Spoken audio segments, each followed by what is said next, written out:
The judge didn't look up from the papers right away. He just sat there, reading.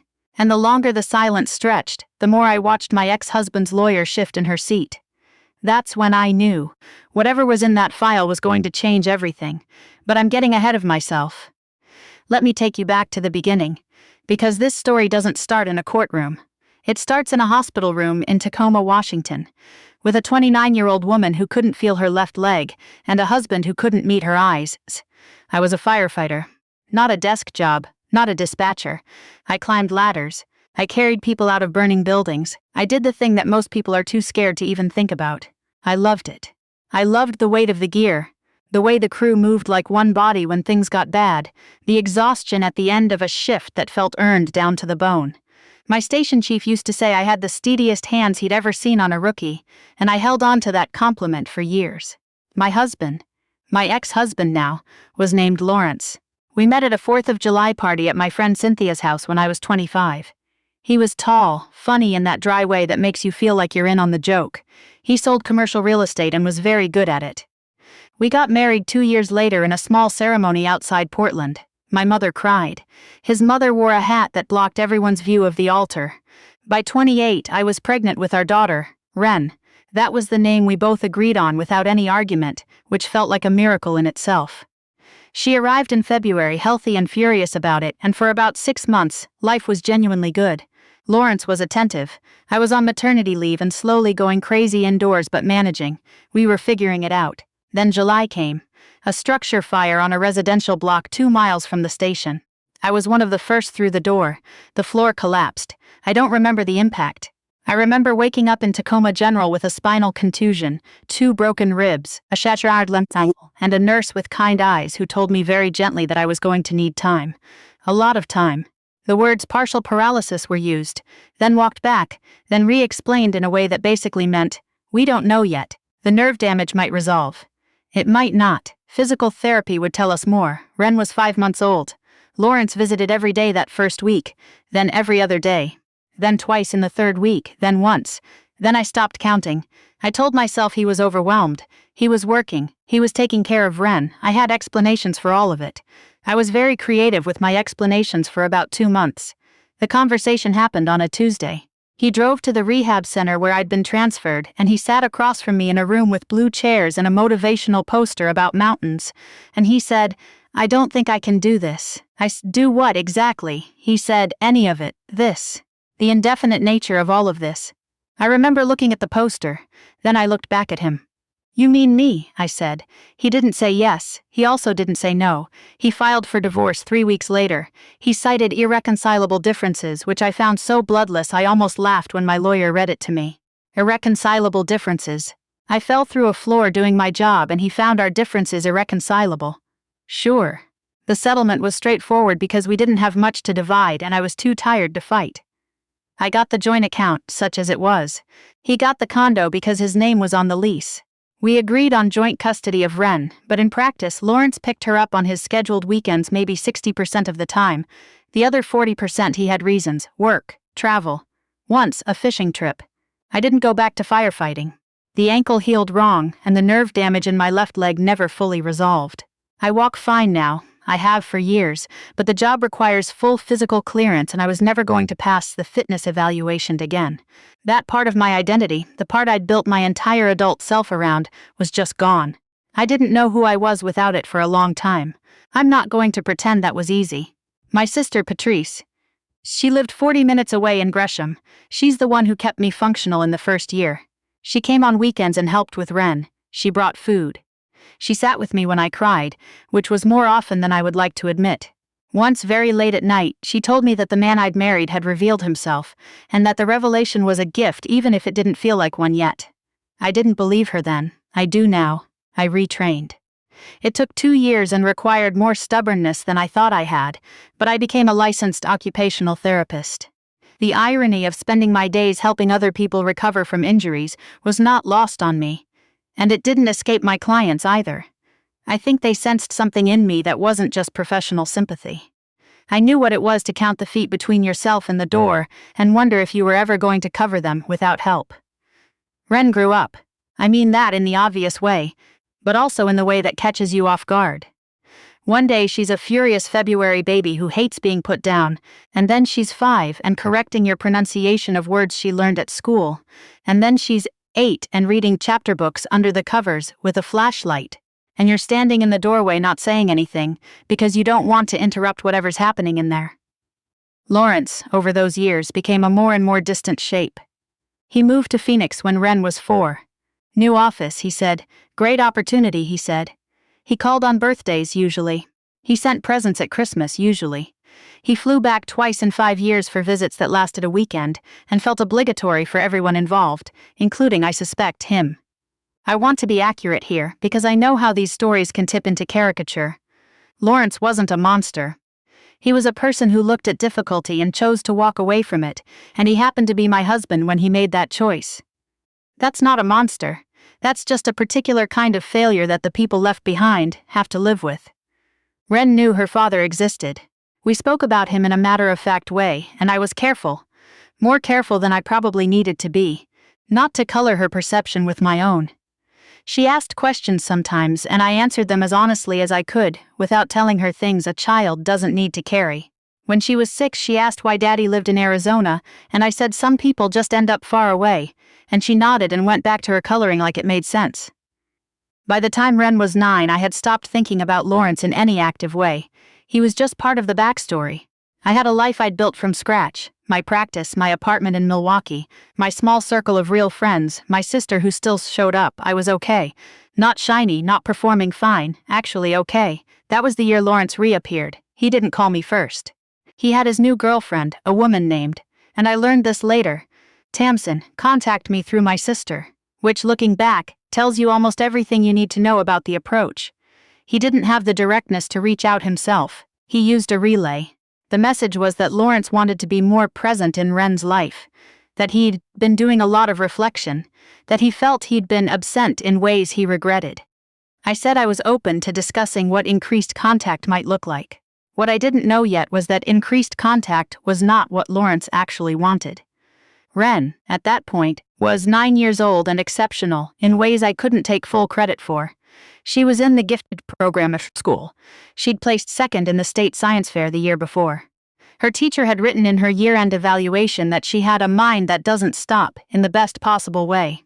She was funny and direct and occasionally exhausting and completely herself. What I put together later after the fact was this. Lawrence had seen a photo of Wren at the science fair. Someone had posted it, I think it was Patrice, tagging the school, the usual social media stuff, and it had made its way to Lawrence somehow. And Lawrence had seen his daughter on a stage, holding a trophy, and he had thought, I want people to know that's mine. I don't know that for certain. I'm telling you what I came to believe, but everything that came after was consistent with it. The filing arrived in November. Lawrence was petitioning for full custody of Wren. Not increased visitation, not a modification of the schedule, full custody. His stated grounds were that my work schedule as an OT created instability in Wren's routine, that my ongoing physical limitations, his lawyer's phrase, made me less able to meet her needs, and that relocation to Phoenix would provide Wren access to superior educational opportunities. I sat at my kitchen table and read that document 3 times. Then I called my sister and I said, he's trying to take her. Patrice said some words that I won't repeat here. My attorney was a woman named Beverly. I'd been referred to her by a colleague. And she had the kind of composed, steady energy that I imagine surgeons are trained to project. She looked at the filing, made a few notes, and said, he's going to need to show the court why changing a stable arrangement that's existed for 9 years serves Wren's best interests. That's a high bar. I asked what we needed. She said, everything. We built a record. It took 3 months. Every school pickup I'd made, every doctor's appointment, every permission slip, every teacher conference. Wren's academic records, letters from her teachers, a letter from her pediatrician, who had seen her since she was 6 weeks old, a letter from the school counselor, a statement from Patrice. I documented the times Lawrence had canceled scheduled visits. Not to be vindictive, but because the pattern mattered. There were 11 cancellations in 9 years. Beverly also obtained Lawrence's visitation log from the court's records, the visits he had actually made versus what the original custody agreement specified. When I saw the number, I sat with it for a moment. In 9 years, Lawrence had exercised his full allotted visitation rights exactly 4 times. 4 out of however many weekends add up to 9 years. 4. I don't know what he thought was going to happen in that courtroom. The hearing was in February, Wren's birthday month. She was turning 10 in 6 days and had requested a party with the space theme and a cake shaped like Saturn. Details I mention only because they were rattling around in my head the entire time I was sitting at that plaintiff's table, trying to look calmer than I was. Lawrence's lawyer went first. She was polished and organized and said the word opportunity approximately 15 times in her opening statement. Phoenix had more sunshine. Phoenix had private school options. Phoenix had Lawrence, who was now settled and committed and had done significant personal growth. I watched the judge during all of this. He was a man in his 60s named Judge Calloway. He made notes. His expression gave nothing away. When Beverly stood up, she didn't make a long speech. She said, "Your Honor, the petitioner is requesting that this court remove a 10-year-old girl from the only home she has ever known, from a parent who has been her primary caregiver every single day of her life, and place her with a parent who, by his own documented record, has exercised his visitation rights 4 times in 9 years. We believe the evidence will speak clearly to where Wren's best interests lie, and we ask only that the court consider it carefully." She sat down. Judge Calloway looked up from his notes. He looked at Lawrence's attorney and said, "Counselor, before we proceed, can you help me understand the visitation history? The record I have here shows 4 visits over 9 years. Is that accurate?" Lawrence's attorney said they were prepared to speak to the context around that. The judge said, "I'm asking if the number is accurate." There was a pause. "Yes, Your Honor." He made a note. He looked back at the file. Then Beverly submitted the packet of documentation. All of it. The school records, the medical records, the teacher letters, the pediatrician's letter, Lawrence's cancellation history. All of it, page by page, entered into the record. Lawrence's attorney cross-examined me for about 45 minutes. She asked about my work hours. She asked about my leg. She asked if I had ever needed to miss a school event because of my physical condition. I said no once, a year after the accident before my recovery was complete. She asked if I could climb stairs without assistance. I said yes. She asked if Wren had expressed any interest in living in Phoenix. I said no. She asked how I knew. I said, because I asked her. I wasn't supposed to say that last part with the tone I used. Beverly gave me a very slight look, but I also don't regret it. Lawrence was called to the stand after me. He sat very straight and spoke about his new life in Phoenix. The house, the yard, the school district, Tamsin, who was lovely with kids, all of it. He said he wanted to be there for his daughter. He said he regretted the years he hadn't been present. He said he was a different person now. Beverly stood up for cross-examination and she was very calm. She asked Lawrence to confirm the date he had relocated to Phoenix. He did. She asked how old Wren had been at that point. He said 4. She asked how many times he had visited Wren in Oregon in the 5 years since relocating. He said he'd had work commitments. She asked if he could answer the question. He said 2 or 3 times. She said, "The court record shows 2. Is that your recollection?" He said he thought it was more than that. She said, "And of the 11 scheduled weekend visits that were canceled between 2019 and 2024, how many were canceled by you versus by Ms. Hartwell?" He said he didn't have that figure in front of him. Beverly turned to the judge and said, "The record shows all 11 cancellations were initiated by the petitioner." She paused just long enough for that to land. Then she asked Lawrence one more question. She said, "Mr. Ashford, can you tell the court what your daughter's favorite subject in school is?" He said he believed it was science. Beverly said, "Wren's current favorite subject is history. Specifically, she's been focused on women in the space race for the last 8 months. Her teacher, Ms. Delgado, wrote about it in her most recent evaluation, which is in the record as Exhibit 14. Her mother was aware of this. Did you know that?" He said he hadn't been made aware. She said, "Thank you," and sat down. Judge Calloway looked at the file again. And that was the moment I described at the beginning. The silence, the reading, the way Lawrence's attorney shifted in her seat. The judge had been through Exhibit 14. Then he went back a few pages, and I watched his eyes move, and then he looked up. He looked at Lawrence. He said, "Mr. Ashford, this petition will not succeed. I want to be clear about my reasoning because I think it's important for the record. This court does not remove a child from a stable, loving primary caregiver home of 9 years to place her with a parent whose documented involvement over that same period constitutes, by the numbers, nominal contact. The petitioner has not demonstrated that relocation serves this child's best interests. He has demonstrated that he wishes to have a relationship with his daughter, which is a different thing entirely, and which could have been pursued at any point in the last 9 years through the mechanisms already available to him. He closed the file. Petition denied. Existing custody arrangement stands.